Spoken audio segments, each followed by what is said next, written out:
অসমৰ মুখ্যমন্ত্ৰীয়ে যোৱা কালি সংবাদ মাধ্যমৰ আগত এটা বৰ বিষয় উত্থাপন কৰিছে, যিটো বিষয় আচলতে এটা অসাংবিধানিকেই, যে ভৰিত ধৰি আমি মানে কাম কৰিছোঁ এনেকুৱা ধৰণৰ কথা। তেওঁ যিহেতু ভৰিত ধৰা শব্দটো ক'ব পাৰে, গতিকে আমিও অকণমান তেখেতৰ এইবোৰ ফটো দেখুৱাব খুজিছোঁ। এখন অকণমান চাই লওক, মুখ্যমন্ত্ৰীক মনত পেলাই দিব খুজিছোঁ।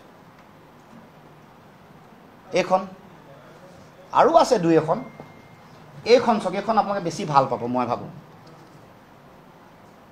এইখন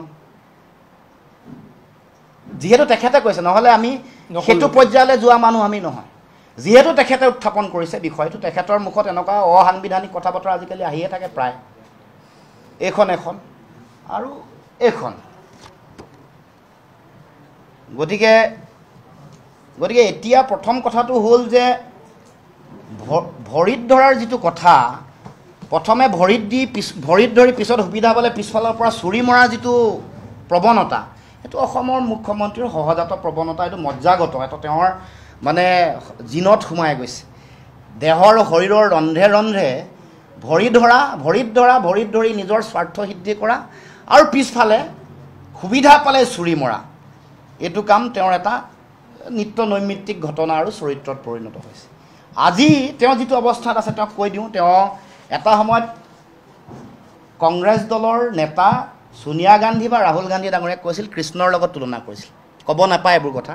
কৈছিলে যে কৃষ্ণৰ চাৰিওফালে যেনেকৈ গোপীসকলে নাচি থাকে, মানে যিটো প্ৰেমৰ ঊৰ্ধলৈ গৈ যিটো আত্মা আৰু পৰমাত্মাৰ মিলন বুলি কয়, সেইটো কোনো বৈষয়িক কামনা বাসনা নাই।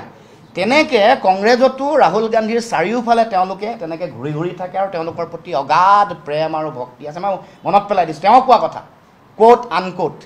গতিকে তেনেকৈ কংগ্ৰেছৰ মানে ৰাহুল গান্ধীৰ চাৰিওফালে তেওঁলোকৰ নেতাসকলে তেনেকৈ থাকে বুলি তেওঁ কৈছিল, আৰু তেওঁ তেনেকৈয়ে আছিল। আৰু তেনেকৈয়ে ছোনিয়া গান্ধী, ৰাহুল গান্ধী, তৰুণ গগৈ, তাৰ আগত হিতেশ্বৰ শইকীয়া, এইসকলৰ ভৰিত ধৰিয়ে আজি তেওঁ এই অৱস্থাত আহি পাইছেহি।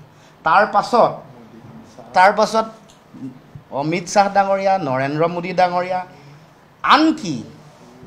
আনকি আমাৰ সভাপতি মনীষ ছুব্বাৰ কথাও কৈছে। মনীষ ছুব্বাৰো বহুত ভৰি ধৰিলে। তাৰপিছতে বিজেপিৰ সভাপতি সিদ্ধাৰ্থ ভট্টাচাৰ্য ডাঙৰীয়া, ৰাম মাধৱ ডাঙৰীয়া, সকলোৰে ভৰিত ধৰি আজি গৈ ইয়াত পাইছে। গতিকে মুখ্যমন্ত্ৰীক সোঁৱৰাই দিব খুজিছোঁ, আপোনাৰ এই ইতিহাস কিন্তু মনত ৰাখিব। আপুনি যোৱাকালি কৈছে মোৰ ছবিখন আপোনাৰ চাবলৈ ভাল নালাগে। মই কৈছোঁ শুনক, আপোনাৰ মোৰ ছবি চাবলৈ এনেও ভাল নালাগিব, কাৰণ আপুনি ভৰিত ধৰিয়েই গোটেই জীৱন পৰিক্ৰমা ৰাজনীতি কৰিছে। মেৰুদণ্ড পোনাই থকা মানুহৰ ছবি দেখিলে আপোনাৰ এনেও লাজো লাগে, দুখো লাগে। গতিকে আপুনি জীৱনত মেৰুদণ্ড পোনাই জীয়াই থাকিবলৈ শিকা নাই, জীয়াই থাকিব নোৱাৰে। মই অসম চিকিৎসা মহাবিদ্যালয় আৰু গুৱাহাটী চিকিৎসা মহাবিদ্যালয়ৰ শৈল যিসকল চিকিৎসক তেওঁলোকক কৈছোঁ যে অসমৰ মুখ্যমন্ত্ৰীৰ মেৰুদণ্ড আছেনে নাই অকণমান পৰীক্ষা নিৰীক্ষা কৰি চাব। আমি এটা নিৰ্দিষ্ট লক্ষ্যৰ উদ্দেশ্যলৈ দিল্লীলৈ গৈছোঁ। এইটো জাতীয় বিষয়, জাতীয় প্ৰশ্ন, অসম চুক্তি আৰু অসম চুক্তিক লৈ কৰা বিজেপিয়ে প্ৰতাৰণা। গতিকে আমি দিল্লীত এই কথাটো কোৱাৰ প্ৰাসংগিকতা যুক্তি নাই। বাস্তৱিক পৰিৱেশ পৰিস্থিতি অসমত কি কৰোণীয় আছে, কি প্ৰয়োজনীয়তা ইতিমধ্যে আমি বহুতবাৰ আমাৰ দলীয়ভাৱে কোৱা হৈছে, ৰাজহুৱাভাৱে কৈছোঁ।